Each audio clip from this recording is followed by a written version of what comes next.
Hello, in this video we are going to discuss some other applications of nanomaterials. So most important field is the medical field in which these nanoparticles are applicable. In biomedical field, nanoparticles are used to make antibacterial silver coating on wound dressing. Now in a wound, if bacterial infection starts, we'll come to know only after opening the dressing.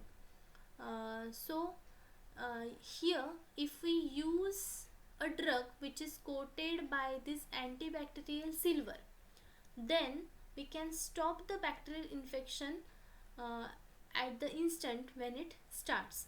So when the infection starts, then this silver coating breaks down and this drug spreads on the wound, and thus that infection stops at that point. We can also make sensors for the disease detection, like cancer detection. In cancer, again, the type of cancer hyperthermia can be detected with the help of ferrite nanoparticles.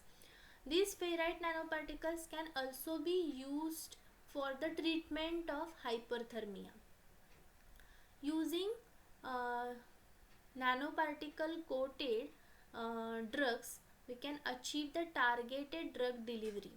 So we can make the targeted drug delivery systems with the help of nanoparticles. We can make nanobots. So as you can see here in the diagram, this is nothing but the nanobot, that is a nano robot, which can directly go inside up to the blood cells and then do the respective job. Secondly, interactive food and beverages. So as the name interactive, these food and beverages that uses carbon nanomaterials, they can change their color, flavor, or even nutrients depending on the diner's taste and health. So as we know, most of us don't like the smell of some of the foods, we don't like the taste of some of the foods, but the nutrient values of those foods are very high. So using these nanoparticles, we can change the color, we can change the taste, we can change the flavor of that food, maintaining on the nutrient value of the food. These nanoparticles can be used to clean up the soil contamination and pollution, for example oil, biodegradable polymers. It can be also used to treat the industrial emissions like wastewater and all. So we know that silver nanoparticles or carbon nanoparticles, they are used to filter the wastewater. So treatment of industrial emissions can be done with the help of these nanoparticles. The toxic gases like carbon monoxide, so we can use platinum as a catalyst to catalyze the carbon monoxide to carbon dioxide or nitrogen dioxide.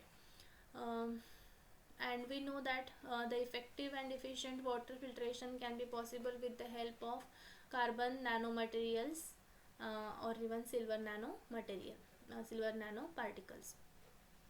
Sunscreens, most of the sunscreens, inorganic sunscreens, use zinc oxide nanoparticles, because zinc oxide is a UV resistant material. If we coat UV resistant nanoparticles on clothes, then the clothes become UV resistant. We can also coat the antibacterial materials like silver coating on the clothes, so it makes the antibacterial cloth. And we can make high sensitivity sensors with the help of nanoparticles. So these nanoparticles change their properties like resistivity or capacitance, band gap, or it will change their optical properties and sense the particular property that has to be sensed. So I hope you have understood this. Thank you so much.